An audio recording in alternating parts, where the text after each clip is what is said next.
नमस्कार दोस्तों, राधे राधे, जय जय श्री कृष्ण।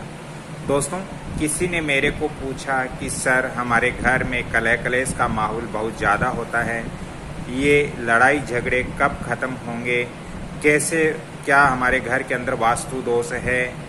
दोस्तों, यदि आपके घर में घर का माहौल अच्छा न रहता हो या आपके घर के अंदर लड़ाई झगड़े हो, आर्थिक तंगी हो, तो आपको कुछ उपाय मैं यहाँ आपको बता रहा हूँ। बहुत सटीक उपाय है, बहुत ही अच्छे उपाय हैं। दोस्तों, आपने प्राचीन काल में देखा होगा, कुछ समय पहले यानी आज के 20-25 साल पहले माताएं बहनें प्रातःकाल उठ कर के घर की सफाई करती थी और घर की सफाई करने के बाद में स्नान इत्यादि करके यानी नहा धो करके फिर किचन के अंदर जाती थी।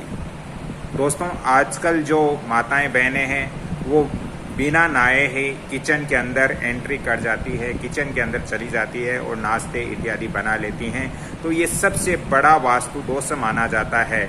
इससे घर में अन्न की कमी होती है, आर्थिक स्थिति कमजोर होती है, इससे घर का माहौल अच्छा नहीं रहता। इसलिए सभी माताओं और बहनों से मेरा यही कहना है कि सबसे पहले आप प्रातःकाल उठे, ईश्वर का नाम जरूर लें, क्योंकि कर्ता धर्ता वही होता है। ईश्वर का नाम लेने से, ईश्वर का ध्यान करने से हमारा आत्मबल बढ़ता है, हमारे जो शरीर के अंदर जो एनर्जी है वो हमें मिलती है। तो ईश्वर का नाम ले, उसके पश्चात घर की सफाई करे। घर की सफाई करने के बाद में माताएं बहनों को स्नान इत्यादि करना चाहिए, उसके बाद किचन के अंदर प्रवेश करना चाहिए।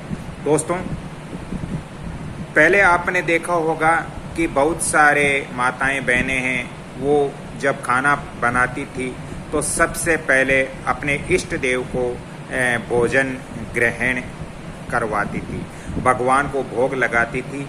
उसके बाद जो हम जिस अग्नि पर भोजन पका रहे हैं उस अग्नि देव को भोजन करवाती थी। लेकिन आजकल हम अपने इष्ट देव को भोजन नहीं करवा रहे हैं, हम भोजन बाद में, पहले हम भोजन करते हैं और इष्ट देव का ध्यान नहीं करते हैं। इससे हमारे घर में आर्थिक तंगी आती है, हमारे घर में घर का माहौल अच्छा नहीं रहता। इसलिए आप भोजन बनाएं तो सबसे पहले अपने घर के इष्ट देव को भोजन करवाएं, इसके पश्चात अपने माता पिता के लिए भोजन बनाएं, इसके बाद अपने लिए भोजन बनाएं और उसके पश्चात इसके साथ ही गौ माता के लिए भी एक चपाती आपको जरूर बनानी चाहिए प्रतिदिन सुबह और शाम। दोस्तों, इसके अलावा आजकल हम लोग मंदिर में नहीं जा रहे हैं। हम लोग सुबह उठते हैं, बेड पर चाय पी लेते हैं और नाश्ता कर लेते हैं, मुख भी नहीं धोते, भगवान का ध्यान भी नहीं करते, मंदिर भी नहीं जाते। दोस्तों, आज से कुछ 20-25 साल पहले आप देखो तो सभी माताएं बहनें नहा धो करके भगवान के मंदिर में जाती थी, भगवान का दर्शन करती थी और उनके घर में सुख शांति रहती थी, घर का माहौल भी अच्छा रहता था, अच्छा जीवन उनका चलता था।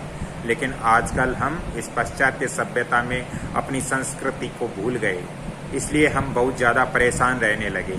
दोस्तों, आप यदि किसी भी धर्म को मानने वाले हो, अपने इष्ट देव का प्रातःकाल सुबह सुबह दर्शन जरूर करें।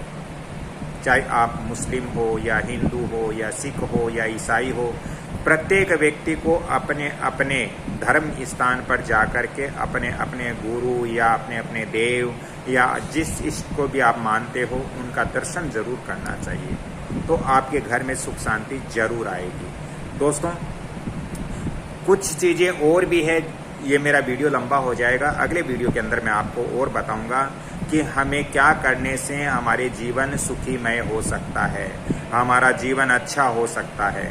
यदि आपको भी इस विषय पर विचार विमर्श करना हो तो आप मेरे से संपर्क कर सकते हो। अगली कड़ी में फिर मिलता हूँ, तब तक के लिए मैं आपसे क्षमा चाहता हूँ। जय श्री कृष्णा। निवेदन इतना जरूर करना चाहता हूँ कि जो मैंने अभी आपको बताया है उसको कृपया 2 मिनट बैठ करके आप उसके बारे में सोचें कि पहले लोग सुखी क्यों थे और अब लोग सुखी क्यों नहीं है, परेशान क्यों हैं। क्योंकि ये भागदौड़ भरी जिंदगी में हम अपनी सारी परंपरा, सारे संस्कार हम भूलते जा रहे हैं, इसके कारण हमें बहुत ज़्यादा परेशानियां होती हैं। जय श्री कृष्ण। धन्यवाद। राधे राधे।